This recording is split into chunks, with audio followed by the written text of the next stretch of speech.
Newsfirst, NEWSLINE with Faraz Shauketaly. Very good evening to you and welcome to NEWSLINE Live. And this, of course, is International Women's Day 2021. What a wonderful day. But is it a day that's just a day, and is it all a farce?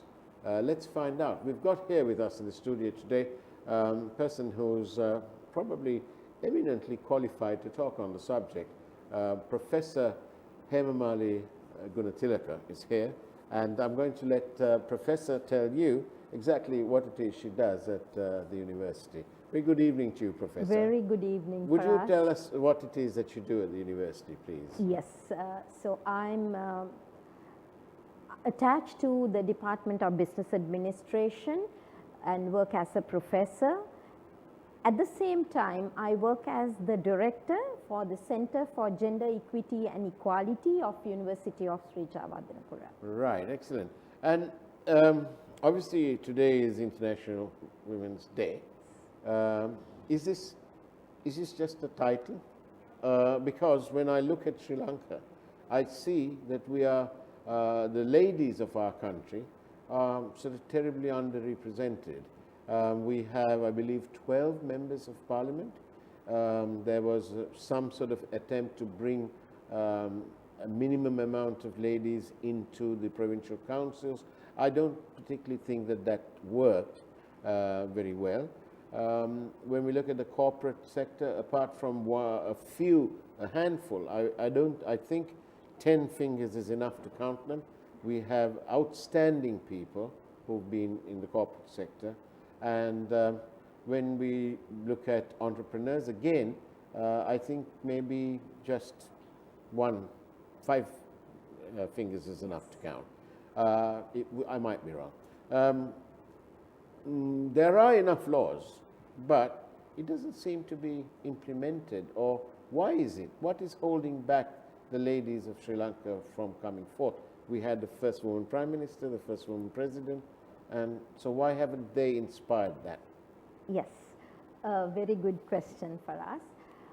When it comes to Sri Lanka, we know we are in a patriarchal social structure. So within this patriarchal social structure, women are being brought up in a certain way where the socialization process ingrains certain values, beliefs, assumptions within women to say who a woman is. If you are a woman, how you should talk, how you should walk, how you should smile, how you should get dressed, what sort of jobs you should do, right? And when working also, you are to work during the day but not in the night. So all these things are being given to the girl child from the family, and they are being brought up under the, I would say, tight kind of a security within the family. Mostly the male members of the family take care of the girl child. So with that, from the small days, the girls are thinking that, okay, we have to behave in a certain way. We need to get dressed in a certain way. And even when it comes to studies and thinking about what future jobs we should decide. So there, the thinking is getting affected by the ingrained values, beliefs, and so on. So, at the same time, in the Sri Lankan society, from the history, women were used to, carry forward the cultural values, right? They were actually the patriotic symbol of the country. So their attire, even during the time of the struggle for independence, women were used, their attire, the Kandyan sari or the Indian sari, depending on where they come from, the up country or from down south. So women were like used as the symbol of culture, and they were expected to be the nurturers of the families, the caretakers of the families, and at the same time who has to play the role of taking the cultural values from one generation to the other. Even when singing lullabies, right, the Sri Lankan mothers, they sing certain lullabies which are kind of reproducing the patriotic kinds of ideas within the little children. So all these are expected from the Sri Lankan women, and when they grow up and when they do things, they always get into that framework. Because in the society there is another aspect which I would like to add, that is about the respectability of a woman. Right. In the Sri Lankan context, women are expected to be respectable. Theoretically, we call it the respectable femininity. In families, young girls are always reminded of being respectable women, right? Well, I suppose the families of Sri Lanka don't encourage their daughters to go and work in garment factories because for some reason or other, they've got a terrible reputation. And the same everywhere else. I don't want to mention the airline, but we've only got one or two. If you work on an airline nowadays, the reputation is not very good. I mean, parents are not exactly singing for joy if their one of their daughters is working as cabin crew. But now we have pilots. We have female pilots. We've just only now, after 73 years of independence, we've got the one DIG, and that wasn't exactly an easy ride. All right, but then it's an imbalance. We've had the world's first Prime Minister, but clearly that wasn't enough inspiration for the ladies of Sri Lanka, because as of today we've got, I think, 12 plus or minus 2, okay, 12 female members of parliament. What should we do? We know all this, what you've just said, the culture and so on. How do we get out of the rut? Yes. So when we talk about how to empower women and how to bring them forward, it is, I would say, a gigantic task. Because what we discussed a little while ago is about cultural values, beliefs, and so on. So culture is something we call the glue that binds people together. And when we try to change this glue, it is not easy. You will come across with lot of resistance, right? When we try to say that women should come forward, they should be given top positions, they should get into jobs that are done by men. So there, most of the people will say, these women who are talking about other women's emancipation or liberation or whatever, they are trying to destroy the culture.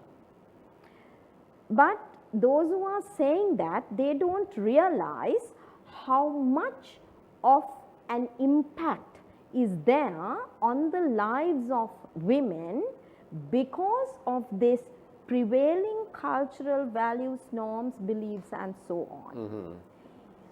So, as you raise the question, bringing a change, you cannot do it overnight. It takes time. A gradual change has to happen. How do you how do you suggest that comes about? I think at present there is some sort of an awareness among women about their subordination, but there are only a few is getting involved with these things. But I feel that those who are involved with changing the lives of women are quite strong and they have a clear vision. So I have a few friends around me who are actively working. Today they had a lot of different activities happening right around the country. So I think these women can do a lot, at least as a start. You need to begin somewhere. So if we do at least a little gradual change, by changing the mindset of at least, let's say, if I can change the mindset of one woman, right, it will have the rippling effect. Now, at the Gender Center at the University of Sri Jawadanapura, I encourage volunteers. So one volunteer came to me, she was a fresh graduate, and she had done her dissertation for her undergraduate in marketing. But after coming to the Center for Gender and working with me, she understood how much of a value is there in the studies that are focusing about women. So then she started doing her MBA. There she selected a topic about respectable femininity and how respectable femininity affects the lives of women in the corporate sector in Sri Lanka. So now I'm really happy that I have a living example who understood that we need to do something to change the lives of women. So likewise, those who can understand that we can do something to change the way people think, not in a negative way, but in a positive way. There, little by little, if you can do it, and if you can convince the policy makers to bring it to the school curriculum and make it a point for the little ones to learn, I think this gradual change will make a massive change, and we can little by little bring women to the front, to be in top positions, and to see women doing really well in all areas of the country. At talking about women in the corporate world, at the Capital Maharaja Group, I'm happy to report, of course, that there are several top positions that are occupied by the girls, by the ladies of Sri Lanka, and I hope that we will have more.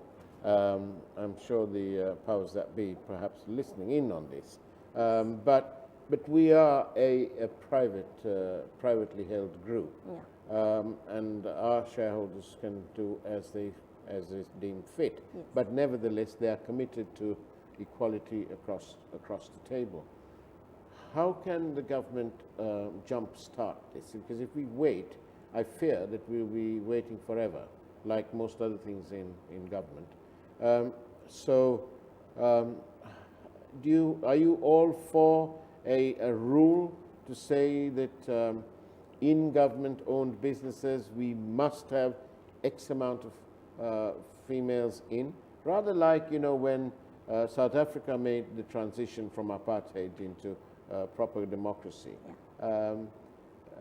The black people, they were guaranteed a certain amount and certain amount of businesses. That was the start because they wanted it to jumpstart the system. Would you welcome something like that? Yeah, Faraz, having a quota for women is fine, but still giving the quota is not sufficient. You can give a woman a top position, and then the people who are around that woman not giving her the necessary support, encouragement for her to do that job, then she cannot survive. I see. So for that, giving the quotas, yes, of course, that's great. Yeah. But we need to at the same time change the mentality of the society to say that women are equally capable. So giving the opportunity for women to do the jobs that men are doing, right? She needs the support the men are getting from women and other men. All right. Thank you very much for all your questions sent to us by SMS 0772 300 305. Now let's take a quick look at the headlines for this evening's primetime news from News First. We'll see you on the other side.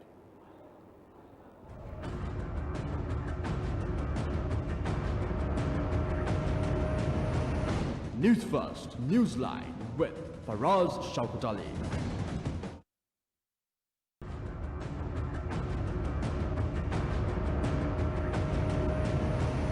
News First, Newsline with Faraz Shauketaly. Welcome back to Newsline Live. I'm in conversation with Professor Hemamali Gunatilaka. Professor, there are claims that we have several messages from here that says that women shouldn't be in the corporate sector because they're too emotionally unbalanced. Emotionally imbalanced. Well, that's what it says. It goes on. I'm being polite.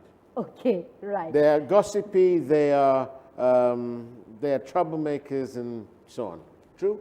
False? False. Is that sexist? Yes, it is like, you know, being a man or a woman, right?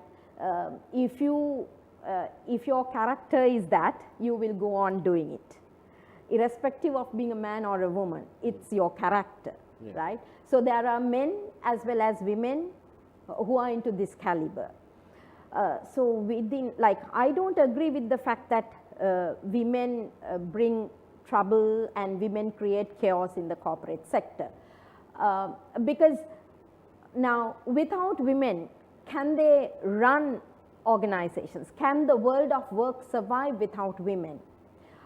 These, like, like with this question, I think that some of the people in the society, they think that women should be at certain level, they should do certain jobs, but they cannot come and become managers, CEOs and so on, who can control a set of people or an organization, but they should do certain basic jobs and get back home. So why? If women are capable, why can't they go up in the career ladder? And I don't believe that they bring in chaos. Bringing chaos, as I said earlier, it may be a man or a woman with the character. But Professor, what about this whole concept of, within our culture now, where the lady is held up to be this, this beauty who is supposed to be representative of our country, of our culture, look after the children, make significant contributions, but not engage in everything, because at the end of the day, well, then what will happen to the children? What about, are you saying that we should have more home husbands instead of working husbands? No, I don't say that. Like, it's the mother and the father who are responsible for a family. Now, if you take countries, the Nordic countries, where Norway, Sweden and so on, you don't have only maternity leave. You have paternal leave as well. When a child is born to a family. But it's a different society, different culture. Yeah, that's what I'm saying.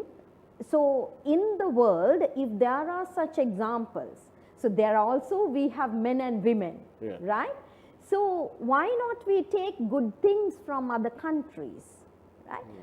I don't say that the mother can forget all the responsibilities that she is having to ensure that the family is doing well. No, she has to be responsible, but at the same time, the husband has a role to play in giving enough, I would say, financial resources. At the same time, if the wife is working, then to give the strength for the wife also to do well in her career. You're suggesting really a serious paradigm shift, you know, and a complete change of trajectory. But do you think that it can happen? What about the education, the children, and so on? We have enough of examples of where the wife is the wind under the wings Yes. of the husband, so that a loving hubby to go out there and do his magic and bring home success. But that success is intertwined with the well-being at home, because if home is in disarray, hubby ain't going to do any good. So what about that? And that's part of our culture in this country. Yeah, Faraz, that is fine if the husband can provide for the whole family all the necessary comforts. But in today's context, we know that one person earning is not sufficient. Even both the mother and the father earning, in some families, they still struggle. So, and also the labor force is asking for women. In Sri Lanka, you know, within the population, it's more women than men. So in such a context, how come the economy to run without women? Now, if you take, for example, the three main foreign income earning sources, the garment industry, the tea industry, the migrant workers, who represent the majority of these three sectors, it's women. They bring all the foreign currency to the country. So, well, the bulk of it, the majority in all three sectors, it is women. So, if you ask women to be at home, how come Sri Lanka bring in the foreign currency, right? But what about the cultural damage this does to us? The social problems created because once the mothers are not here, the man is usually at work here, and the children are left in the lurch. They have no, or they're parceled over to elderly grandparents and so on, who simply can't cope. And so here we have a big cultural problem, a social problem as well, because you know, there is a section of people who don't think that female domestic workers ought to be allowed out of the country unless they have some specialist training and they earn far more money. What about that? If everything's equal, then, you know, when these ladies go abroad to work, those children down there, they're going to be the victims, actually. Yeah. So let me bring the reverse side of it. Now, the father might go abroad, right? The mother will take care of the children and do all the household chores, keep all the relationships with the family as well as... and making sure the children study. Yeah, so she'll ensure that as well. So she'll keep on the family moving. And like women will move into foreign jobs because the man cannot bring in enough resources to the family. So there, if the man decides to let the woman go, then it's the responsibility of the man to take care of the family, because the woman will send the money here. So, and the country, the government should ensure that there are enough and more facilities like daycare centers, the creches and so on available for these kinds of families to take care of the children of these families, because they get money, so they can pay. So, you yeah. know, Sri Lanka is, I'm not making excuses, but Yeah. Sri Lanka is obviously not a rich country. And if as it is, the economy is in shambles. And if you expect the corporate sector, the private sector, to pay for creches and so on, it's only going to add to their woes, although there are companies that are doing it. Yeah. But do you see a situation where the government will have creches and so on in government departments? Actually, that is what I proposed, not only in government departments, but even at the village level, if you can establish, because there are enough and more government officers in each village, so they can work for setting up of creches, daycare centers, let's say Montessori schools and so on. These will create job opportunities, and at the same time the care which is needed for the children whose mothers have gone abroad. Well, it needs discussion. Professor Hemamali, thank you very much for being on Newsline Live. Thank and you, that's the Faraz. way it was on Newsline Live. Take care. Great week ahead of you. And of course, if you tune in to Face the Nation today on TV1 at 9:30, you can hear this discussion carry on. On that note, take care, and it's now time for the primetime news.